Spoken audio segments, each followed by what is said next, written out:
Hello students, wheel and tyre chapter ਦੇ ਵਿੱਚ ਅਸੀਂ ਟੌਪਿਕ ਸਟਾਰਟ ਕੀਤਾ ਸੀਗਾ ਕਲਾਸੀਫਿਕੇਸ਼ਨ ਆਫ ਟਾਇਰਸ। ਅਸੀਂ ਟਾਇਰਸ ਨੂੰ ਤਿੰਨ ਤਰੀਕੇ ਨਾਲ ਕਲਾਸੀਫਾਈ ਕਰ ਸਕਦੇ ਹਾਂ: according to section, according to carcass design ਤੇ according to material. Previous lecture ਦੇ ਵਿੱਚ ਅਸੀਂ ਸਟੱਡੀ ਕੀਤਾ ਸੀਗਾ ਵੀ ਅਸੀਂ ਸੈਕਸ਼ਨ ਦੇ ਹਿਸਾਬ ਦੇ ਨਾਲ ਟਾਇਰ ਨੂੰ ਕਿੱਦਾਂ ਕਲਾਸੀਫਾਈ ਕਰਦੇ ਹਾਂ। ਸੈਕਸ਼ਨ ਦੇ ਹਿਸਾਬ ਦੇ ਨਾਲ ਟਾਇਰ ਨੂੰ ਦੋ ਤਰੀਕੇ ਨਾਲ ਕਲਾਸੀਫਾਈ ਕੀਤਾ ਜਾਂਦਾ ਸੀਗਾ, ਇੱਕ ਸੋਲਿਡ ਟਾਇਰ ਤੇ ਦੂਜੇ ਨਿਊਮੈਟਿਕ ਟਾਇਰ। ਠੀਕ ਹੈ, ਸੋਲਿਡ ਟਾਇਰ ਆਪਾਂ ਅੱਜ ਕੱਲ੍ਹ ਯੂਜ਼ ਨਹੀਂ ਕਰਦੇ, ਨਿਊਮੈਟਿਕ ਟਾਇਰ ਯੂਜ਼ ਕਰਦੇ ਹਾਂ। ਨਿਊਮੈਟਿਕ ਟਾਇਰ ਦੇ ਵਿੱਚ ਵੀ ਦੋ ਤਰ੍ਹਾਂ ਦੇ ਟਾਇਰ ਸੀਗੇ, ਟਿਊਬ ਟਾਇਰ ਤੇ ਟਿਊਬਲੈਸ ਟਾਇਰ। ਇਹਨਾਂ ਦੋਨਾਂ ਬਾਰੇ ਆਪਾਂ ਸਟੱਡੀ ਕੀਤਾ ਸੀਗਾ। ਅੱਗੋਂ ਜਿਹੜੀ ਅਗਲੀ ਕਲਾਸੀਫਿਕੇਸ਼ਨ ਹੈ, ਅੱਜ ਅਸੀਂ ਉਹਦੇ ਬਾਰੇ ਸਟੱਡੀ ਕਰਾਂਗੇ, ਜਿਹੜੀ ਕਿ ਸੈਕੰਡ ਕਲਾਸੀਫਿਕੇਸ਼ਨ ਹੈ, ਜਿਹਨੂੰ ਅਸੀਂ ਕਹਿੰਦੇ ਆ ਅਕੋਰਡਿੰਗ ਟੂ ਕਾਰਕੈਸ ਡਿਜ਼ਾਈਨ। ਬਈ ਕਿਸੇ ਟਾਇਰ ਦੇ ਵਿੱਚ ਉਹਦਾ ਜਿਹੜਾ ਕਾਰਕੈਸ ਹੈ, ਜਿਹਨੂੰ ਅਸੀਂ ਮੇਨ ਪਾਰਟ ਕਿਹਾ ਸੀਗਾ, ਮੇਨ ਸਟਰਕਚਰ ਕਿਹਾ ਸੀਗਾ, ਉਹਦਾ ਡਿਜ਼ਾਈਨ ਕਿੱਦਾਂ ਦਾ ਹੈ, ਉਸ ਹਿਸਾਬ ਦੇ ਨਾਲ ਜਿਹੜਾ ਟਾਇਰ ਹੈ ਉਹ ਤਿੰਨ ਤਰ੍ਹਾਂ ਦਾ ਹੈ: ਕ੍ਰੋਸ ਪਲਾਈ, ਰੇਡੀਅਲ ਪਲਾਈ ਤੇ ਬੈਲਟਡ ਬਾਇਸ। ਅੱਜ ਦੇ ਲੈਕਚਰ ਦੇ ਵਿੱਚ ਅਸੀਂ ਬਸ ਇੱਕ ਛੋਟਾ ਜਿਹਾ ਟੌਪਿਕ ਕਵਰ ਕਰਾਂਗੇ, ਉਹ ਹੈ ਜੀ ਅਕੋਰਡਿੰਗ ਟੂ ਕਾਰਕੈਸ ਡਿਜ਼ਾਈਨ। ਜਿਹੜੇ ਟਾਇਰ ਨੇ ਉਹ ਕਿੰਨੇ ਤਰ੍ਹਾਂ ਦੇ ਨੇ, classification of tyre according to carcass design. ਤੇ ਮਟੀਰੀਅਲ ਵਾਲੀ ਅਸੀਂ ਨੈਕਸਟ ਲੈਕਚਰ 'ਚ ਪੜਾਂਗੇ, ਨੈਚੁਰਲ ਰਬਰ ਟਾਇਰ ਤੇ ਸਿੰਥੈਟਿਕ ਟਾਇਰ। ਇਹ ਅਸੀਂ ਅਗਲੇ ਲੈਕਚਰ ਸਟੱਡੀ ਕਰਾਂਗੇ। ਫਿਲਹਾਲ ਅਸੀਂ ਟਿਊਬ ਟਾਇਰ ਤੇ ਟਿਊਬਲੈਸ ਟਾਇਰ ਬਾਰੇ ਡਿਸਕਸ ਕਰਦੇ ਸੀਗਾ। ਟਿਊਬ ਟਾਇਰ ਦੇ ਵਿੱਚ ਅਲੱਗ-ਅਲੱਗ ਪਾਰਟ ਸੀਗੇ, ਜਿੱਦਾਂ ਕਿ ਕਾਰਕੈਸ ਹੋ ਗਿਆ, ਟ੍ਰੈਡ ਹੋ ਗਿਆ, ਟ੍ਰੈਡ ਤੋਂ ਬਾਅਦ ਬੀਟਸ ਆ ਗਏ, ਬੀਟਸ ਤੋਂ ਬਾਅਦ ਸਾਈਡ ਵਾਲਸ ਆ ਗਈਆਂ, ਸਾਈਡ ਵਾਲਸ ਤੋਂ ਬਾਅਦ ਫਲਿੱਪਰਸ ਆ ਗਏ, ਫਲਿੱਪਰਸ ਤੋਂ ਬਾਅਦ ਬ੍ਰੇਕਰਸ ਆ ਗਏ, ਟਿਊਬ ਆ ਗਈ। ਇਹ ਅਸੀਂ ਪੜਿਆ ਸੀਗਾ ਟਿਊਬ ਟਾਇਰ ਦੇ ਵਿੱਚ। ਤੇ ਟਿਊਬਲੈਸ ਟਾਇਰ ਬਾਰੇ ਥੋੜਾ ਬਹੁਤਾ ਪੜਿਆ ਸੀਗਾ, ਜੋ ਕਿ ਬੇਸਿਕ ਜਿਹਾ ਤੁਹਾਡੇ ਸਿਲੇਬਸ ਦੇ ਵਿੱਚ ਸੀਗਾ, ਉਹ ਅਸੀਂ ਟਿਊਬ ਟਾਇਰ ਬਾਰੇ ਪੜਿਆ ਸੀਗਾ।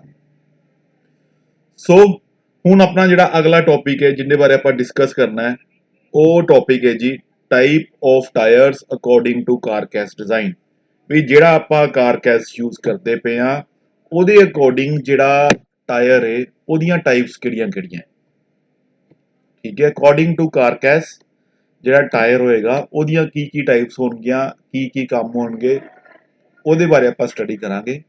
ਸਭ ਤੋਂ ਪਹਿਲੇ ਉਹ ਕਹਿੰਦੇ ਨੇ carcass is the basic structure of the tyre. ਕਿਸੇ ਵੀ ਟਾਇਰ ਦਾ ਜਿਹੜਾ ਬੇਸਿਕ ਸਟਰਕਚਰ ਹੈ ਨਾ, ਉਹ ਕਾਰਕੈਸ ਹੈ। ਇਹ ਚੀਜ਼ ਆਪਾਂ ਅੱਗੇ ਪੜ੍ਹ ਚੁੱਕੇ ਹਾਂ, ਜਦੋਂ ਆਪਾਂ ਟਿਊਬ ਟਾਇਰ ਪੜ੍ਹਿਆ ਸੀਗਾ। ਟਿਊਬ ਟਾਇਰ ਦੇ ਵਿੱਚ ਆਪਾਂ ਜਦੋਂ ਕਾਰਕੈਸ ਟੌਪਿਕ ਨੂੰ ਕਵਰ ਕੀਤਾ ਸੀਗਾ, ਤੇ ਉਦੋਂ ਅਸੀਂ ਇਹੀ ਪੜ੍ਹਿਆ ਸੀਗਾ ਵੀ ਕਿਸੇ ਵੀ ਟਾਇਰ ਦਾ ਜਿਹੜਾ ਬੇਸਿਕ ਸਟਰਕਚਰ ਹੈ ਨਾ, ਉਹ ਕਾਰਕੈਸ ਹੈ। ਕਾਰਕੈਸ ਅਸੀਂ ਕਹਿੰਦੇ ਹਾਂ ਕਿਸੇ ਟਾਇਰ ਦੇ ਬੇਸਿਕ ਸਟਰਕਚਰ ਨੂੰ। ਵੀ ਮਤਲਬ ਟਾਇਰ ਜਿਹੜਾ ਹੈ ਉਹਦੇ 'ਚ ਦੋ ਹੀ ਮੇਨ ਪਾਰਟ ਹੁੰਦੇ, ਉੱਪਰ ਵਾਲਾ ਪਾਰਟ ਟ੍ਰੈਡ ਤੇ ਸਾਈਡ ਵਾਲਾ ਅੰਦਰ ਵਾਲਾ ਪਾਰਟ ਹੋ ਗਿਆ ਕਾਰਕੈਸ। ਸੋ ਕਾਰਕੈਸ ਕਿਸੇ ਵੀ ਟਾਇਰ ਦਾ ਇੱਕ ਬੇਸਿਕ ਸਟਰਕਚਰ ਹੋਏਗਾ। ਇਟ ਬੀਅਰਸ ਦੀ ਸ਼ੌਕ ਲੋਡਸ। ਇਹਨੇ ਕੀ ਕਰਨਾ ਹੈ, ਜਿੰਨੇ ਵੀ ਸ਼ੌਕ ਲੋਡ ਲੱਗਦੇ ਪਏ ਨੇ, ਉਹਨਾਂ ਸਾਰੇ ਸ਼ੌਕ ਲੋਡਸ ਨੂੰ ਬੀਅਰ ਕਰਨਾ ਹੈ। ਜਿਹੜੀਆਂ ਸਾਈਡ ਥਰਸਟ ਲੱਗਦੀਆਂ ਪਈਆਂ, ਉਹਨਾਂ ਨੂੰ ਬੀਅਰ ਕਰਨਾ ਹੈ।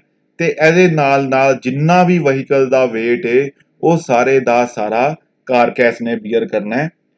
ਸੋ ਆਪਾਂ ਕਾਰਕੈਸ ਦੇ ਕੀ ਕੰਮ ਕਹਿ ਸਕਦੇ ਹਾਂ? ਕਾਰਕੈਸ ਦੇ ਤਿੰਨ ਕੰਮ ਹੋ ਗਏ, ਵੀ ਜਿਹੜੇ ਸ਼ੌਕ ਲੋਡ ਲੱਗਦੇ ਪਏ ਨੇ ਉਹਨਾਂ ਨੂੰ ਅਬਜ਼ੌਰਬ ਕਰਨਾ, ਜਿਹੜੀਆਂ ਸਾਈਡ ਥਰਸਟ ਲੱਗਦੀਆਂ ਪਈਆਂ ਨੇ ਉਹਨਾਂ ਨੂੰ ਅਬਜ਼ੌਰਬ ਕਰਨਾ, ਤੇ ਤੀਜਾ ਜਿੰਨਾ ਵੀ ਵਹੀਕਲ ਦਾ weight ਹੈ, ਸਾਰੇ ਦਾ ਸਾਰਾ ਵਹੀਕਲ ਦੇ weight ਨੂੰ ਬੀਅਰ ਕਰਨਾ। ਇਹ ਤਿੰਨ ਕੰਮ ਨੇ ਕਾਰਕੈਸ ਦੇ। It is of the following 3 types. ਜਿਹੜਾ ਅਕੋਰਡਿੰਗ ਟੂ ਕਾਰਕੈਸ ਆਪਾਂ ਜੇ ਗੱਲ ਕਰਦੇ ਆ, ਤੇ ਤਿੰਨ ਤਰੀਕੇ ਨਾਲ ਆਪਾਂ ਕਲਾਸੀਫਾਈ ਕਰ ਸਕਦੇ ਆ ਕਿਸੇ ਵੀ ਟਾਇਰ ਨੂੰ। ਉਹ ਤਿੰਨ ਤਰੀਕੇ ਕਿਹੜੇ ਨੇ? ਕ੍ਰੋਸ ਪਲਾਈ, ਰੇਡੀਅਲ ਪਲਾਈ ਤੇ belted bias. Cross ply tyre, radial ply tyre, ਜਾਂ ਰੇਡੀਅਲ ਟਾਇਰ ਕਹਿ ਲਓ, ਜਾਂ ਫਿਰ ਬੈਲਟਡ ਬਾਇਸ ਕਹਿ ਲਓ। ਹੁਣ ਆਪਾਂ ਤਿੰਨਾਂ ਨੂੰ ਵਾਰੀ-ਵਾਰੀ ਸਿਰ ਸਟੱਡੀ ਕਰਦੇ ਆ ਤੇ ਦੇਖਦੇ ਆ ਕ੍ਰੋਸ ਪਲਾਈ ਕੀ ਹੈ, ਰੇਡੀਅਲ ਪਲਾਈ ਕੀ ਹੈ ਤੇ ਬੈਲਟਡ ਬਾਇਸ ਕੀ ਹੈ। ਸਭ ਤੋਂ ਪਹਿਲੇ ਆਪਾਂ ਗੱਲ ਕਰਨੀ ਹੈ ਕ੍ਰੋਸ ਪਲਾਈ ਟਾਇਰ ਦੀ। ਜਿੱਦਾਂ ਕਿ ਤੁਹਾਨੂੰ ਨਾਮ ਤੋਂ ਪਤਾ ਲੱਗਦਾ ਪਿਆ, ਕ੍ਰੋਸ ਪਲਾਈ ਟਾਇਰ। ਪਲਾਈ ਕਿਹਨੂੰ ਅਸੀਂ ਕਹਿੰਦੇ ਸੀਗੇ? ਉਹ ਅਸੀਂ ਕਾਰਕੈਸ ਜਦੋਂ ਸਟੱਡੀ ਕੀਤਾ ਸੀਗਾ, ਉਹਦੇ ਵਿੱਚ ਆਪਾਂ ਪੜ੍ਹਿਆ ਸੀਗਾ ਵੀ ਆਪਾਂ ਪਲਾਈ ਕਿਹਨੂੰ ਕਹਿੰਦੇ ਆ, ਕੋਡ ਕਿਹਨੂੰ ਕਹਿੰਦੇ ਆ। ਠੀਕ ਹੈ, ਹੁਣ ਆਪਾਂ ਗੱਲ ਕਰਦੇ ਹਾਂ ਕ੍ਰੋਸ ਪਲਾਈ ਟਾਇਰ ਕਿਹੜੇ ਨੇ। ਉਹਨਾਂ ਨੇ ਕਿਹਾ ਜੀ it consist of 2 or more layer of coats। ਉਹ ਟਾਇਰ ਜਿਨ੍ਹਾਂ ਦੇ ਵਿੱਚ 2 ਜਾਂ 2 ਤੋਂ ਜ਼ਿਆਦਾ ਲੇਅਰਸ ਹੋਣ ਕੋਟਸ ਦੀਆਂ, ਉਹਨੂੰ ਅਸੀਂ ਕਹਿੰਦੇ ਆ ਕ੍ਰੋਸ ਪਲਾਈ ਟਾਇਰ। ਉਹ ਟਾਇਰ ਜਿਹਦੇ ਵਿੱਚ 2 ਜਾਂ 2 ਤੋਂ ਜ਼ਿਆਦਾ ਲੇਅਰ ਹੋਣ ਕੋਟਸ ਦੀਆਂ, ਉਹਨੂੰ ਅਸੀਂ ਕ੍ਰੋਸ ਪਲਾਈ ਟਾਇਰ ਕਹਿੰਦੇ ਆ। ਸੋ ਇੱਕ ਗੱਲ ਤੁਹਾਨੂੰ ਕਲੀਅਰ ਹੋਣੀ ਚਾਹੀਦੀ ਹੈ, ਕੋਡ ਕੀ ਸੀਗਾ ਉਹ ਆਪਾਂ ਕਾਰਕੈਸ ਦੇ ਵਿੱਚ ਸਟੱਡੀ ਕਰ ਲਿਆ ਸੀਗਾ। ਜੇ ਰਿਪੀਟ ਕਰਨਾ ਤੁਹਾਨੂੰ ਮੈਂ ਇੱਕ ਵਾਰ ਫਿਰ ਦੁਬਾਰਾ ਦੱਸ ਦਿੰਦਾ ਵੀ ਆਪਾਂ ਕਿਹਨੂੰ ਕਹਿੰਦੇ ਸੀਗੇ ਕੋਡ। ਉਹਨਾਂ ਨੇ ਕੀ ਲਿਖਿਆ ਜੀ, carcass is the basic structure of the tire and it take various loads. It consists of a number of layers of codes called plies. ਉਹ ਕਹਿੰਦੇ carcass ਕੀ ਹੈ, ਕਿਸੇ ਵੀ ਟਾਇਰ ਦਾ ਇੱਕ ਬੇਸਿਕ ਸਟਰਕਚਰ ਹੈ ਜਿਹਦੇ ਵਿੱਚ ਕੀ ਹੋਏਗਾ, number of layer of codes ਹੋਣਗੀਆਂ ਜਿਹਨੂੰ ਅਸੀਂ ਪਲਾਈਜ਼ ਕਵਾਂਗੇ। ਮਤਲਬ ਨੰਬਰ ਆਫ ਪਲਾਈਜ਼ ਹੋਣਗੀਆਂ, ਉਹ ਪਲਾਈਜ਼ ਕਿੱਦਾਂ ਬਣਨਗੀਆਂ, ਕੋਡਸ ਦੇ ਨਾਲ। ਤੇ ਕੋਡ ਕਿੱਦਾਂ ਬਣੇਗੀ, the code is made of rayon or nylon, each code is covered with the resilient rubber compound। ਜਿਹੜੀ ਕੋਡ ਹੋਏਗੀ ਉਹ ਕੋਡ ਜਾਂ ਤਾਂ ਰਿਓਨ ਤੋਂ ਬਣੇਗੀ ਜਾਂ ਨਾਈਲਨ ਤੋਂ ਬਣੇਗੀ। ਰਿਓਨ ਤੇ ਨਾਈਲਨ ਦੀ ਕੋਡ ਦੇ ਉੱਤੇ ਰਬੜ ਦਾ ਕੰਪਾਊਂਡ ਆਪਾਂ ਉੱਤੇ ਚਾੜਿਆ ਹੋਏਗਾ, ਉਹਨੂੰ ਅਸੀਂ ਕੋਡ ਕਵਾਂਗੇ। ਮਤਲਬ ਕੋਡ ਕੀ ਹੋ ਗਿਆ, ਇੱਕ ਤਰ੍ਹਾਂ ਦੀ ਪਲਾਈ ਹੋ ਗਈ, ਇੱਕ ਤਰ੍ਹਾਂ ਦੀ ਲੇਅਰਿੰਗ ਹੋ ਗਈ। ਇੱਕ ਲੇਅਰ ਲਾ ਲਓ ਜਾਂ ਇੱਕ ਤਰ੍ਹਾਂ ਦੀ ਪਲਾਈ ਲਾ ਲਓ ਜਾਂ ਇੱਕ ਸ਼ੀਟ ਲਾ ਲਓ, ਉਹਨੂੰ ਅਸੀਂ ਕੋਡ ਕਹਿੰਦੇ ਆ। ਜਿਹਦੇ ਵਿੱਚ ਜਿਹੜੇ ਥ੍ਰੈਡ ਨੇ ਉਹ ਨਾਈਲਨ ਦੇ ਨੇ ਜਾਂ ਰਿਓਨ ਦੇ ਨੇ, ਤੇ ਉਹਦੇ ਉੱਤੇ ਇੱਕ ਆਪਾਂ ਰਬੜ ਦੀ ਕੋਟਿੰਗ ਕੀਤੀ ਹੋਈ ਹੈ, ਉਹਨੂੰ ਅਸੀਂ ਇੱਕ ਕੋਡ ਕਹਿ ਲਈਏ, ਇੱਕ ਪਲਾਈ ਕਹਿ ਲਈਏ, ਜੋ ਮਰਜ਼ੀ ਅਸੀਂ ਕਹਿ ਲਈਏ। ਠੀਕ ਹੈ। ਕ੍ਰੋਸ ਪਲਾਈ ਟਾਇਰ ਦੇ ਵਿੱਚ ਜਿਹੜੀਆਂ ਕੋਡਸ ਹੋਣਗੀਆਂ ਉਹ ਦੋ ਜਾਂ ਦੋ ਤੋਂ ਜ਼ਿਆਦਾ ਲੇਅਰਸ ਹੋਣਗੀਆਂ ਕੋਡਸ ਦੀਆਂ। The cord of each layer or ply makes an angle of 40 degree to 45 degree to the axis line of the tyre. ਕਹਿੰਦੇ ਜਿਹੜੀ ਕੋਡ ਹੈ ਜਾਂ ਜਿਹੜੀ ਪਲਾਈ ਹੈ, ਕੋਡ ਕਹਿ ਲਓ ਜਾਂ ਪਲਾਈ ਕਹਿ ਲਓ, ਉਹ ਕੀ ਕਰੇਗੀ, 40 ਡਿਗਰੀ ਤੋਂ ਲੈ ਕੇ 45 ਡਿਗਰੀ ਤੱਕ ਦਾ ਐਂਗਲ ਜਿਹੜਾ ਹੈ ਉਹ ਬਣਾਏਗੀ axis line of the tyre. For ਕਿੱਦਾਂ, ਮਤਲਬ ਇਹ ਦੇਖੋ, ਇਹ ਕ੍ਰੋਸ ਪਲਾਈ ਟਾਇਰ ਹੈ। ਕ੍ਰੋਸ ਪਲਾਈ ਟਾਇਰ ਦੇ ਵਿੱਚ ਕੀ ਹੁੰਦਾ ਹੈ, ਇੱਕ ਪਲਾਈ ਜਿਹੜੀ ਹੈ ਉਹ ਕ੍ਰੋਸ ਐਦਾਂ ਆ ਗਈ, ਠੀਕ ਹੈ, ਦੂਸਰੀ ਪਲਾਈ ਜਿਹੜੀ ਆ ਗਈ ਉਹ ਕ੍ਰੋਸ ਐਦਾਂ ਆ ਗਈ। ਤੇ ਜੇ ਆਪਾਂ ਦੇਖੀਏ ਇਹ ਜਿਹੜੀ ਲਾਈਨ ਹੈ, ਇਸ ਲਾਈਨ ਦਾ ਐਂਗਲ ਟਾਇਰ ਦੇ ਐਕਸਿਸ ਦੇ ਨਾਲ ਕੀ ਬਣਦਾ ਪਿਆ, ਤੇ ਉਹ 40 ਡਿਗਰੀ ਤੋਂ ਲੈ ਕੇ 45 ਡਿਗਰੀ ਤੱਕ ਆਏਗਾ। ਮਤਲਬ ਪਲਾਈ ਨੂੰ ਆਪਾਂ ਏਦਾਂ ਫਿੱਟ ਕੀਤਾ, ਇੱਕ ਪਲਾਈ ਆ ਗਈ, ਇੱਕ ਪਲਾਈ ਉੱਤੇ ਦੂਜੀ ਆ ਗਈ, ਦੂਜੇ ਉੱਤੇ ਤੀਜੀ ਆ ਗਈ, ਤੀਜੀ ਉੱਤੇ ਚੌਥੀ ਆ ਗਈ। ਜਿਹੜੀ ਪਹਿਲੀ ਪਲਾਈ ਸੀਗੀ ਉਹਦੀ ਜਿਹੜੀ ਡਾਇਰੈਕਸ਼ਨ ਸੀਗੀ ਉਹ ਏਦਾਂ ਸੀਗੀ, ਤੁਹਾਨੂੰ ਮੈਂ ਡਰਾ ਕਰਕੇ ਦਿਖਾਣਾ ਵੀ ਜਿਹੜੀ ਫਸਟ ਵਾਲੀ ਪਲਾਈ ਸੀਗੀ ਨਾ ਉਹਦੀ ਡਾਇਰੈਕਸ਼ਨ ਸੀਗੀ ਏਦਾਂ। ਇਹ ਦੇਖੋ, ਇਹ ਪਹਿਲੀ ਪਲਾਈ ਆ ਗਈ, ਪਹਿਲੀ ਪਲਾਈ ਦੇ ਵਿੱਚ ਕੋਡਸ ਹੋਣਗੀਆਂ, ਇਹ ਆ ਗਈ ਪਹਿਲੀ ਪਲਾਈ। ਠੀਕ ਹੈ। ਪਹਿਲੀ ਪਲਾਈ ਨੇ ਜਿਹੜਾ ਐਂਗਲ ਬਣਾਇਆ ਟਾਇਰ ਦੇ ਐਕਸਿਸ ਦੇ ਨਾਲ, ਉਹ ਬਣਾਇਆ 40 ਡਿਗਰੀ ਤੋਂ ਲੈ ਕੇ 45 ਡਿਗਰੀ ਤੱਕ। ਐਦਾਂ ਹੀ ਪਹਿਲੀ ਪਲਾਈ ਦੇ ਉੱਪਰ ਇੱਕ ਪਲਾਈ ਹੋਰ ਆ ਗਈ, ਦੂਸਰੀ ਪਲਾਈ ਆ ਗਈ। ਉਹ ਜਿਹੜੀ ਪਲਾਈ ਆਈ ਉਹ ਬਿਲਕੁਲ ਜਿੱਦਾਂ ਉਹ ਆਈ ਸੀਗੀ ਉਹਦੇ ਤੋਂ ਉਲਟ ਆਈ। ਇਹ ਦੇਖੋ, ਉਹਦੇ ਕ੍ਰੋਸ ਆਈ, ਦੂਜੀ ਪਲਾਈ ਏਦਾਂ ਆ ਗਈ।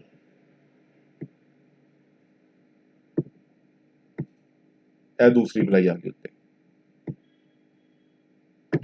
ਠੀਕ ਹੈ। ਏਦਾਂ ਜਦੋਂ ਪਲਾਈਜ਼ ਇੱਕ ਦੂਜੇ ਦੇ ਉੱਤੇ ਐਂਗਲ ਬਣਾਉਣਗੀਆਂ ਉਹਨੂੰ ਅਸੀਂ ਕਵਾਂਗੇ ਕ੍ਰੋਸ ਪਲਾਈ ਟਾਇਰ। ਤੇ ਜਿਹੜਾ ਕ੍ਰੋਸ ਪਲਾਈ ਟਾਇਰ ਹੋਏਗਾ ਉਹਦਾ ਜਿਹੜਾ ਐਕਸਿਸ ਦੇ ਨਾਲ ਐਂਗਲ ਬਣੇਗਾ ਉਹ 40 ਡਿਗਰੀ ਤੋਂ ਲੈ ਕੇ 45 ਡਿਗਰੀ ਤੱਕ ਬਣੇਗਾ। ਇਹਨੂੰ ਅਸੀਂ ਕਵਾਂਗੇ ਜੀ ਕ੍ਰੋਸ ਪਲਾਈ ਟਾਇਰ। ਸੋ ਕ੍ਰੋਸ ਪਲਾਈ ਟਾਇਰ ਦੇ ਵਿੱਚ ਅਸੀਂ ਕੀ ਪੜਿਆ, ਕ੍ਰੋਸ ਪਲਾਈ ਟਾਇਰ ਦੇ ਵਿੱਚ ਅਸੀਂ ਇਹ ਪੜਿਆ ਕਿ ਵੀ ਇੱਕ ਪਲਾਈ, ਉਸ ਪਲਾਈ ਦੀਆਂ ਜਿਹੜੀਆਂ ਕੋਰਡ ਸੀਗੀਆਂ ਉਹਨੇ ਐਕਸਿਸ ਦੇ ਨਾਲ ਜਿਹੜਾ ਐਂਗਲ ਬਣਾਇਆ ਉਹ 40 ਡਿਗਰੀ ਤੋਂ ਲੈ ਕੇ 45 ਡਿਗਰੀ ਤੱਕ ਬਣਾਇਆ। ਤੇ ਉੱਤੇ ਜਿਹੜੀਆਂ ਦੂਜੀਆਂ ਪਲਾਈਜ਼ ਉਹਦੇ ਉੱਤੇ ਆਈਆਂ ਉਹਨਾਂ ਨੇ ਵੀ ਐਂਗਲ 40 ਤੋਂ 45 ਡਿਗਰੀ ਬਣਾਇਆ, ਬਟ ਉਹ ਉਹਨੂੰ ਕ੍ਰੋਸ ਕਰਕੇ ਆਈਆਂ। ਉਹਨਾਂ ਦਾ ਜਿਹੜੀ ਸ਼ੇਪ ਸੀਗੀ ਉਹ ਆਪਾਂ ਉਹਦਾ ਚੇਂਜ ਕਰਤਾ ਥੋੜਾ ਜਿਹਾ, ਉਹਨੂੰ ਕ੍ਰੋਸ ਕਰ ਲੈ ਗਏ, ਉਹ ਏਦਾਂ ਆਈਆਂ। ਇਹ ਦੇਖੋ, ਇਹ ਰਹੀਆਂ। ਇੱਕ ਪਲਾਈ ਜਿਹੜੀ ਹੈ ਉਹ ਕ੍ਰੋਸ ਲੱਗੀ ਹੈ, ਦੂਸਰੀ ਉਹਦੇ ਆਪੋਜ਼ਿਟ ਕ੍ਰੋਸ ਲੱਗੀ ਹੈ। ਇਦਾਂ ਆਪਾਂ ਕ੍ਰੋਸ ਪਲਾਈ ਟਾਇਰ ਨੂੰ ਡਿਜ਼ਾਈਨ ਕੀਤਾ। ਜਿਹੜਾ ਕ੍ਰੋਸ ਪਲਾਈ ਟਾਇਰ ਹੋਏਗਾ ਉਹਦੇ ਵਿੱਚ ਇੱਕ ਪਲਾਈ ਦੇ ਉੱਤੇ ਜਿਹੜੀ ਦੂਜੀ ਪਲਾਈ ਆਏਗੀ, ਉਹਨਾਂ ਦੋਨਾਂ ਪਲਾਈਜ਼ ਦੇ ਵਿੱਚ ਜਿਹੜਾ ਐਂਗਲ ਬਣੇਗਾ ਉਹ ਐਂਗਲ ਬਣੇਗਾ 40 ਡਿਗਰੀ ਤੋਂ ਲੈ ਕੇ 45 ਡਿਗਰੀ ਤੱਕ। ਮਤਲਬ ਟਾਇਰ ਦੇ ਐਕਸਿਸ ਦੇ ਨਾਲ ਉਹ 40 ਡਿਗਰੀ ਤੋਂ 45 ਡਿਗਰੀ ਦਾ ਐਂਗਲ ਬਣਾਉਣਗੇ ਤੇ ਇੱਕ ਦੂਜੇ ਦੇ ਨਾਲ ਉਹ 90 ਡਿਗਰੀ ਦਾ ਐਂਗਲ ਬਣਾਉਣਗੇ, ਇੱਕ ਦੂਜੇ ਨੂੰ ਕ੍ਰੋਸ ਕਰਕੇ 90 ਡਿਗਰੀ ਦਾ ਐਂਗਲ ਬਣਾਉਣਗੇ। ਮਤਲਬ ਇੱਕ ਪਲਾਈ ਜਿਹੜੀ ਆਏਗੀ ਉਹ ਹੋਰ ਡਾਇਰੈਕਸ਼ਨ ਚ ਆਏਗੀ, ਦੂਜੀ ਪਲਾਈ ਜਿਹੜੀ ਆਏਗੀ ਉਹ ਹੋਰ ਡਾਇਰੈਕਸ਼ਨ ਚ ਆਏਗੀ। The layers are put on each other in such a manner that their chords meet diagonally।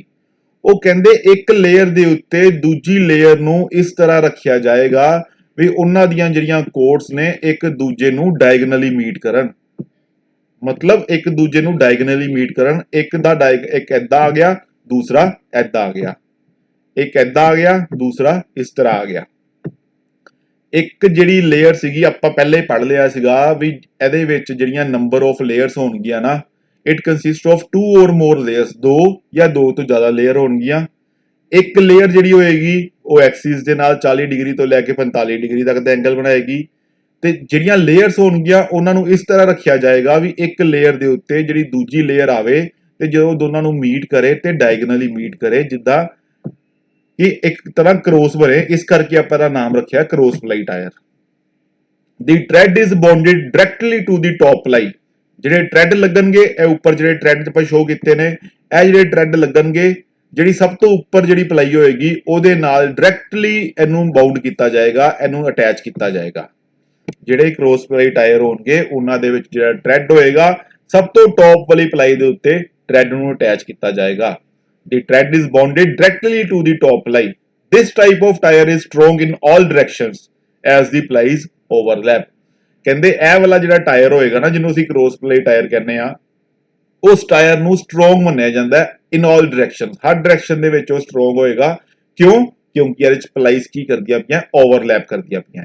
ਮਤਲਬ ਇੱਕ ਪਲਾਈ ਆ ਗਈ, ਉਹਦੇ ਉੱਪਰ ਦੂਸਰੀ ਪਲਾਈ ਆ ਗਈ, ਫਿਰ ਉੱਪਰ ਇੱਕ ਪਲਾਈ ਹੋਰ ਆ ਗਈ, ਉੱਪਰ ਇੱਕ ਪਲਾਈ ਹੋਰ ਆ ਗਈ। ਐਦਾਂ ਕਰਦੇ ਕਰਦੇ ਪਲਾਈਸ ਇੱਕ ਦੂਜੇ ਨੂੰ ਕ੍ਰੋਸ ਕਰ ਗਈਆਂ। ਜਦੋਂ ਪਲਾਈਸ ਇੱਕ ਦੂਜੇ ਨੂੰ ਕ੍ਰੋਸ ਕਰ ਗਈਆਂ, ਇਹਦੇ ਨਾਲ ਕੀ ਹੋਇਆ, ਫਿਰ ਜਿਹੜੀ ਸਟਰੈਂਥ ਸੀਗੀ ਟਾਇਰ ਦੀ ਉਹ ਬੜੀ ਜ਼ਿਆਦਾ ਸਟਰੈਂਥ ਬਣ ਗਈ। ਠੀਕ ਹੈ, ਇਸ ਕਰਕੇ ਕਿਹਾ ਗਿਆ ਵੀ ਕ੍ਰੋਸ ਪਲਾਈ ਟਾਇਰ ਦੀ ਜਿਹੜੀ ਸਟਰੈਂਥ ਹੋਏਗੀ ਉਹ ਮੈਕਸਿਮਮ ਹੋਏਗੀ, ਉਹ ਜ਼ਿਆਦਾ ਹੋਏਗੀ ਇਨ ਆਲ ਡਾਇਰੈਕਸ਼ਨਸ, ਚਾਹੇ ਆਪਾਂ ਜਿਹੜੇ ਮਰਜ਼ੀ ਡਾਇਰੈਕਸ਼ਨ ਦੀ ਗੱਲ ਕਰ ਲਈਏ। ਅੱਗੋਂ ਕੀ ਕਹਿੰਦੇ ਜੀ, ਉਹ the carcass is able to resist stresses caused due to sudden acceleration, braking and cornering। ਕਹਿੰਦੇ ਕਾਰਕੈਸ ਨੂੰ ਇਸ ਤਰ੍ਹਾਂ ਡਿਜ਼ਾਈਨ ਕੀਤਾ ਗਿਆ ਹੈ ਵੀ ਇੱਕਦਮ ਜੇ ਆਪਾਂ ਗੱਡੀ ਦੀ ਸਪੀਡ ਨੂੰ ਇਨਕਰੀਜ਼ ਕਰ ਦਈਏ ਜਾਂ ਇੱਕਦਮ ਬ੍ਰੇਕ ਮਾਰ ਦਈਏ ਜਾਂ ਕਾਰਨਰਿੰਗ ਕਰੀਏ, ਇੱਕਦਮ ਟਰਨ ਲੈ ਲਈਏ, ਉਦੋਂ ਜਿਹੜੀਆਂ ਸਟ੍ਰੈਸਿਸ ਪੈਦਾ ਹੋਣ ਉਹ ਸਾਰੀਆਂ ਦੀਆਂ ਸਾਰੀਆਂ ਸਟ੍ਰੈਸਿਸ ਨੂੰ ਕਾਰਕੈਸ ਜਿਹੜਾ ਹੈ ਬੀਅਰ ਕਰ ਸਕੇ। ਇਸ ਤਰੀਕੇ ਨਾਲ ਕਾਰਕੈਸ ਨੂੰ ਡਿਜ਼ਾਈਨ ਕੀਤਾ ਗਿਆ ਹੈ। ਇੰਨੀ ਕੁ ਸਟਰੈਂਥ ਕਾਰਕੈਸ ਦੇ ਵਿੱਚ ਪ੍ਰੋਵਾਈਡ ਕੀਤੀ ਗਈ ਹੈ। However, heat buildup is more in this type of tires as compared to radial tires। ਇੱਕ ਉਹਨਾਂ ਨੇ ਇਹਦਾ ਡਿਸਐਡਵਾਂਟੇਜ ਦੱਸਤਾ। ਡਿਸਐਡਵਾਂਟੇਜ ਕੀ ਦੱਸਿਆ? ਕਹਿੰਦੇ ਜਿਹੜੇ ਰੇਡੀਅਲ ਟਾਇਰ ਹੋਣਗੇ ਨਾ, ਉਹਨਾਂ ਦੇ ਵਿੱਚ ਹੀਟ ਘੱਟ ਪ੍ਰੋਡਿਊਸ ਹੋਏਗੀ, ਇਹਨਾਂ ਦੇ ਵਿੱਚ ਜਿਹੜੀ ਹੀਟ ਪ੍ਰੋਡਿਊਸ ਹੋਏਗੀ ਉਹ ਜ਼ਿਆਦਾ ਹੋਏਗੀ। ਜਿਹੜੇ ਕ੍ਰੋਸ ਪਲਾਈ ਟਾਇਰ ਹੋਣਗੇ ਉਹ ਜ਼ਿਆਦਾ ਹੀਟ ਅਪ ਹੋਣਗੇ ਰੈਦਰ ਦੈਨ ਦੀ ਰੇਡੀਅਲ ਟਾਇਰਸ। ਸੋ ਕ੍ਰੋਸ ਪਲਾਈ ਟਾਇਰ ਦੇ ਵਿੱਚ ਆਪਾਂ ਕੀ ਪੜਿਆ ਵੀ ਕ੍ਰੋਸ ਪਲਾਈ ਟਾਇਰ ਦੇ ਵਿੱਚ ਜਿਹੜੀਆਂ ਲੇਅਰਸ ਹੋਣਗੀਆਂ ਉਹ 2 ਜਾਂ 2 ਤੋਂ ਜ਼ਿਆਦਾ ਹੋਣਗੀਆਂ, ਤੇ ਜਿਹੜੀਆਂ ਲੇਅਰਸ ਆਪਾਂ ਯੂਜ਼ ਕਰਾਂਗੇ ਜਿਹਨੂੰ ਅਸੀਂ ਕੋਡ ਕਹਿੰਦੇ ਆ, ਉਹ ਟਾਇਰ ਦੇ ਐਕਸਿਸ ਦੇ ਨਾਲ 40 ਡਿਗਰੀ ਤੋਂ ਲੈ ਕੇ 45 ਡਿਗਰੀ ਤੱਕ ਦਾ ਐਂਗਲ ਬਣਾਉਣਗੀਆਂ। ਲੇਅਰਸ ਨੂੰ ਇੱਕ ਦੂਜੇ ਦੇ ਉੱਤੇ ਐਦਾਂ ਰੱਖਿਆ ਜਾਏਗਾ ਵੀ ਇੱਕ ਦੂਜੇ ਨੂੰ ਉਹ ਡਾਇਗਨਲੀ ਕ੍ਰੋਸ ਕਰਨ, ਤੇ ਜਿਹੜਾ ਟ੍ਰੈਡ ਹੋਏਗਾ ਉਹਨੂੰ ਟੌਪ ਵਾਲੀ ਪਲਾਈ ਦੇ ਨਾਲ, ਟੌਪ ਵਾਲੀ ਲੇਅਰ ਦੇ ਨਾਲ ਡਾਇਰੈਕਟਲੀ ਅਟੈਚ ਕੀਤਾ ਜਾਏਗਾ। ਇਸ ਤਰ੍ਹਾਂ ਦਾ ਜਿਹੜਾ ਟਾਇਰ ਹੁੰਦਾ ਜਿਹਨੂੰ ਅਸੀਂ ਕ੍ਰੋਸ ਪਲਾਈ ਟਾਇਰ ਕਹਿੰਦੇ ਆ, ਉਹ ਸਟਰੋਂਗ ਹੁੰਦਾ ਹੈ। ਸਟਰੋਂਗ ਕਿਉਂ ਹੁੰਦਾ ਹੈ? ਕਿਉਂਕਿ ਉਹਦੇ ਵਿੱਚ ਜਿਹੜੀਆਂ ਪਲਾਈਜ਼ ਨੇ ਇੱਕ ਦੂਜੇ ਨੂੰ ਓਵਰਲੈਪ ਕਰਦੀਆਂ ਹੈ। ਇਸ ਤੋਂ ਬਾਅਦ ਉਹਨਾਂ ਨੇ ਕਿਹਾ ਜੀ ਜਿੰਨੀਆਂ ਵੀ ਐਕਸਲਰੇਸ਼ਨਸ, ਬ੍ਰੇਕਿੰਗ ਟਾਰਕ ਜਾਂ ਕਾਰਨਰਿੰਗ ਟਾਰਕ ਵਗੈਰਾ ਪੈਦਾ ਹੋਏਗੀ ਉਹ ਸਾਰੇ ਦੇ ਸਾਰੇ ਨੂੰ cross ply tyre easily bear ਕਰੇਗਾ। However heat buildup is more. ਕਹਿੰਦੇ ਇੱਕ ਗੱਲ ਨੂੰ ਆਪਾਂ ਗਲਤ ਨਹੀਂ ਕਹਿ ਸਕਦੇ ਕਿ ਇਹਦੇ ਵਿੱਚ ਜਿਹੜੀ ਹੀਟ ਕ੍ਰੋਸ ਪਲਾਈ ਟਾਇਰ ਦੇ ਵਿੱਚ ਜਿਹੜੀ ਹੀਟ ਪੈਦਾ ਹੋਣੀ ਹੈ ਉਹ ਰੇਡੀਅਲ ਪਲਾਈ ਤੋਂ ਜ਼ਿਆਦਾ ਪੈਦਾ ਹੋਣੀ ਹੈ। ਜਦੋਂ ਹੀਟ ਜ਼ਿਆਦਾ ਪੈਦਾ ਹੋਏਗੀ ਫਿਰ ਜਿਹੜੀ ਵੀਅਰ ਐਂਡ ਟੀਅਰ ਹੈ ਉਹ ਵੀ ਜ਼ਿਆਦਾ ਹੋਏਗਾ ਕ੍ਰੋਸ ਪਲਾਈ ਟਾਇਰ ਦਾ। ਸੋ ਇਹ ਸੀਗਾ ਕ੍ਰੋਸ ਪਲਾਈ ਟਾਇਰ। ਅੱਗੋਂ ਅਸੀਂ ਗੱਲ ਕਰਦੇ ਹਾਂ ਰੇਡੀਅਲ ਪਲਾਈ ਟਾਇਰ ਦੀ। ਰੇਡੀਅਲ ਪਲਾਈ ਟਾਇਰ ਦੇ ਵਿੱਚ ਕੀ ਹੋਏਗਾ? ਕ੍ਰੋਸ ਪਲਾਈ ਦੇ ਵਿੱਚ ਆਪਾਂ ਕੀ ਪੜਿਆ ਸੀਗਾ ਵੀ ਜਿਹੜੀਆਂ ਪਲਾਈਸ ਨੇ ਜਾਂ ਜਿਹੜੀਆਂ ਲੇਅਰਸ ਨੇ ਉਹ ਇੱਕ ਦੂਜੇ ਨੂੰ ਕ੍ਰੋਸ ਕਰਦੀਆਂ ਪਈਆਂ। ਠੀਕ ਹੈ, ਇਹਦੇ ਚ ਕੀ ਹੋਏਗਾ? ਇਹਦੇ ਚ ਜਿਹੜੀਆਂ ਪਲਾਈਸ ਨੇ ਉਹ ਰੇਡੀਅਲੀ ਪਈਆਂ ਹੋਣਗੀਆਂ ਵੀ ਜਿੱਦਾਂ ਮਤਲਬ ਰੇਡੀਅਸ ਹੈ ਨਾ, ਇਹ ਦੇਖੋ ਐਦਾਂ ਇੱਕ ਪਲਾਈ ਆ ਗਈ, ਇਹਦੇ ਉੱਪਰ ਦੂਜੀ ਪਲਾਈ ਐਦਾਂ ਆ ਗਈ ਸਟ੍ਰੇਟ। ਠੀਕ ਹੈ, ਤੀਜੀ ਪਲਾਈ ਫਿਰ ਐਦਾਂ ਆ ਗਈ ਰੇਡੀਅਸ ਦੇ ਅਲੋਂਗ, ਚੌਥੀ ਪਲਾਈ ਫਿਰ ਐਦਾਂ। ਮਤਲਬ ਇੱਕ ਪਲਾਈ ਸਟ੍ਰੇਟ ਆਏਗੀ, ਦੂਜੀ ਪਲਾਈ ਰੇਡੀਅਲ ਵਾਲੀ ਆਏਗੀ, ਫਿਰ ਸਟ੍ਰੇਟ ਪਲਾਈ ਆ ਗਈ, ਫਿਰ ਰੇਡੀਅਲ ਪਲਾਈ ਆ ਗਈ, ਫਿਰ ਸਟ੍ਰੇਟ ਪਲਾਈ ਆ ਗਈ, ਫਿਰ ਰੇਡੀਅਲ ਪਲਾਈ ਆ ਗਈ। ਇਸ ਤਰ੍ਹਾਂ ਦੇ ਟਾਇਰ ਨੂੰ ਅਸੀਂ ਰੇਡੀਅਲ ਪਲਾਈ ਟਾਇਰ ਕਹਿੰਦੇ ਆ। ਐਦਾਂ ਵੀ ਹੋ ਸਕਦਾ ਹੈ ਸਾਰੀਆਂ ਦੀਆਂ ਸਾਰੀਆਂ ਜਿਹੜੀਆਂ ਪਲਾਈਜ਼ ਨੇ ਉਹ ਸਾਰੀਆਂ ਦੀਆਂ ਸਾਰੀਆਂ ਐਦਾਂ ਹੀ ਹੋਣ, ਰੇਡੀਅਲੀ ਹੋਣ। ठीक है, ऐदा आ गया, मतलब एक पलाई ऐदा आ गई, ਜਿਹੜੀ दूसरी पलाई ਸੀਗੀ ਉਹ ਵੀ ਇਹਦੇ ਉੱਤੇ ऐदा आ गई, ਜਿਹੜੀ तीसरी पलाई ਸੀਗੀ ਉਹ ਵੀ ਇਹਦੇ ਉੱਤੇ ऐदा आ गई, ਜਿਹੜੀ चौथी पलाई ਸੀਗੀ ਉਹ ਵੀ ਇਹਦੇ ਉੱਤੇ ऐदा ही आ गई। मतलब रेडियल पलाई टायर का मतलब की होया, पलाइस नूं किद्दां रखिया आपां रेडियली, जिद्दां ओहदा रेडियस सीगा ना उदां आपां पलाइस नूं रखता। In these tires course of ply run perpendicular to beads। ਉਹਨਾਂ ਨੇ ਕਿਹਾ ਵੀ ਜਿਹੜੇ ਬੀਡ ਨੇ ਨਾ, ਬੀਡ ਦੇ ਪਰਪੈਂਡੀਕੂਲਰ ਨੇ ਪਲਾਈਆਂ। ਬੀਡ ਹੁੰਦਾ ਇੱਥੇ ਕਰਕੇ, ਇਹ ਆਪਾਂ ਕੱਲ ਪੜਿਆ ਸੀਗਾ ਵੀ ਬੀਡ ਇੱਥੇ ਕਰਕੇ ਹੁੰਦਾ, ਠੀਕ ਹੈ।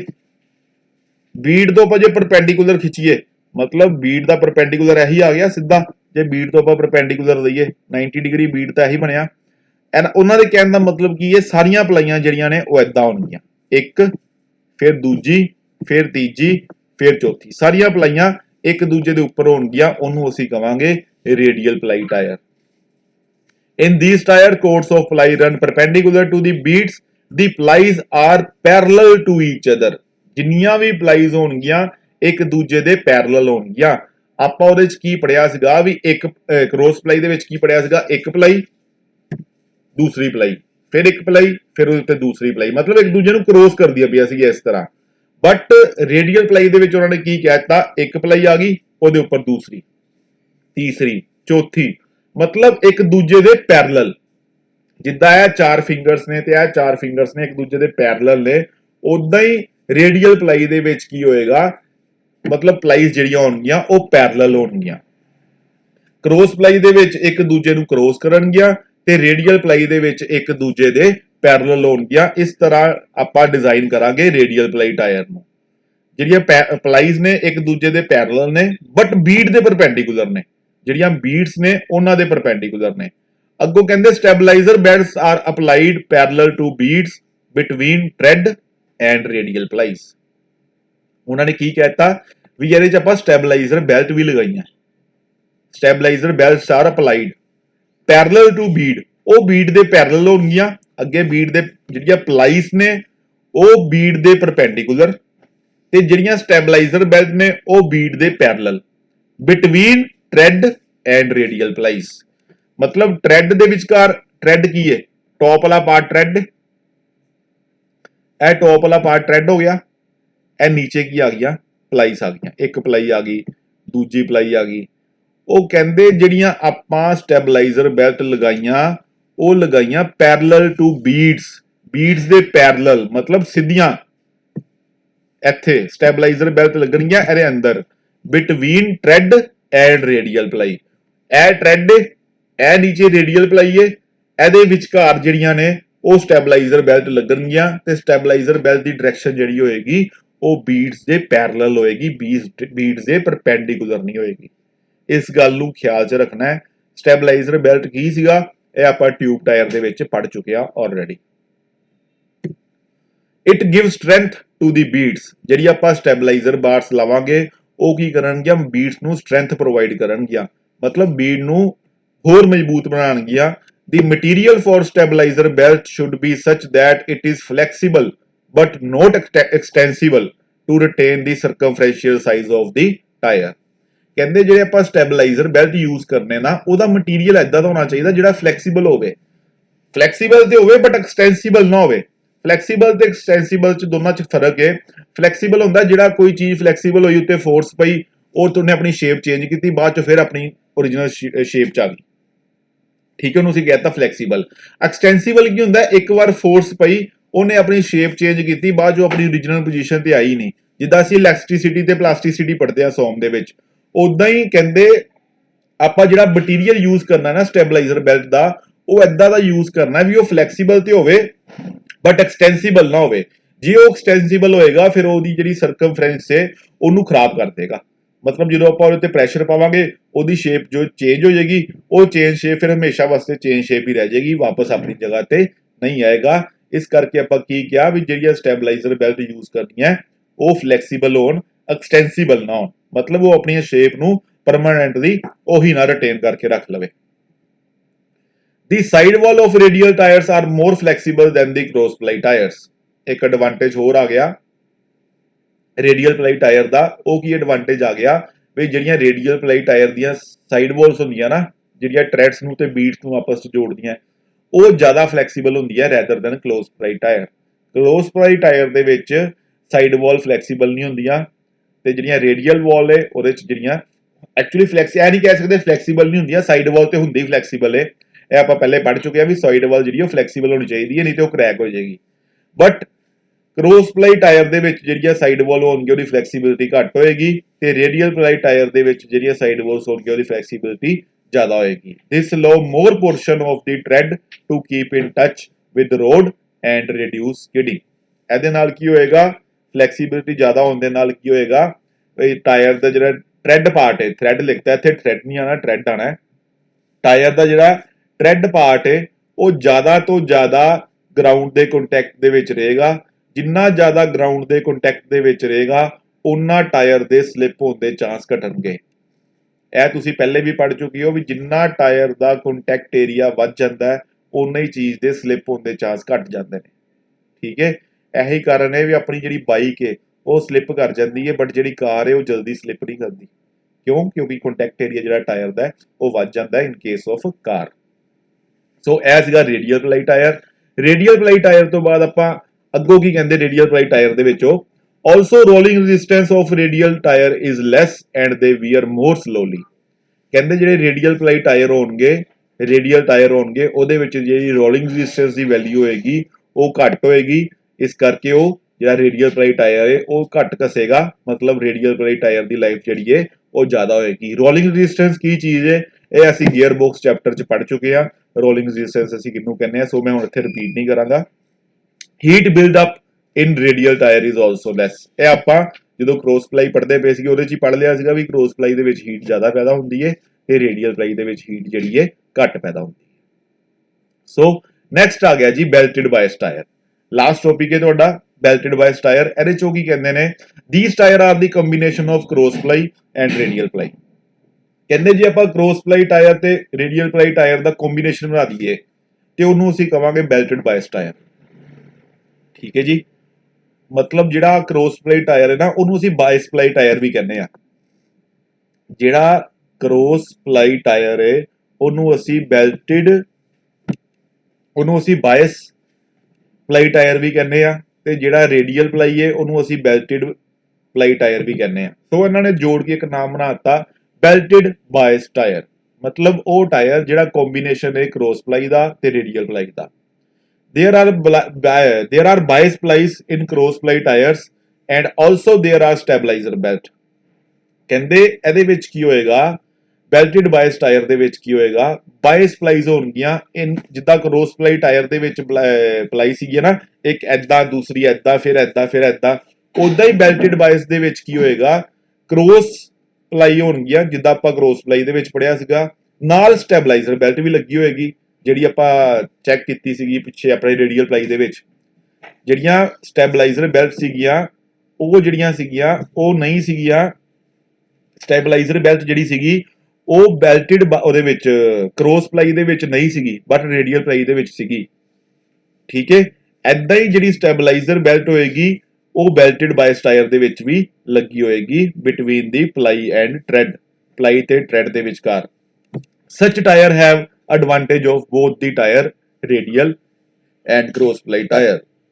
ਜਿਹੜੇ ਬੈਲਟਡ ਬਾਇਸ ਟਾਇਰ ਹੋਣਗੇ ਇਹਨਾਂ ਦਾ ਕੀ ਹੋਏਗਾ, ਇਹਨਾਂ ਦੀਆਂ ਦੋਨੋਂ ਐਡਵਾਂਟੇਜ ਆ ਗਈਆਂ, ਜਿਹੜੀਆਂ ਕ੍ਰੋਸ ਪਲਾਈ ਦੀ ਐਡਵਾਂਟੇਜ ਨੇ ਜਾਂ ਜਿਹੜੀਆਂ ਰੇਡੀਅਲ ਪਲਾਈ ਦੀ ਐਡਵਾਂਟੇਜ ਨੇ ਉਹ ਦੋਨਾਂ ਦੀ ਐਡਵਾਂਟੇਜ ਆ ਗਈਆਂ ਬੈਲਟਡ ਬਾਇਸ ਟਾਇਰ ਦੇ ਵਿੱਚ। ਮਤਲਬ ਬੈਲਟਡ ਬਾਇਸ ਟਾਇਰ ਕੀ ਹੋ ਗਿਆ, ਕੰਬੀਨੇਸ਼ਨ ਹੋ ਗਿਆ ਦੋਨੋਂ ਟਾਇਰਸ ਦਾ। ਸੋ ਅੱਜ ਲਈ ਇੰਨਾ ਹੀ, ਬਾਕੀ ਅਸੀਂ ਨੈਕਸਟ ਲੈਕਚਰ 'ਚ ਸਟੱਡੀ ਕਰਾਂਗੇ।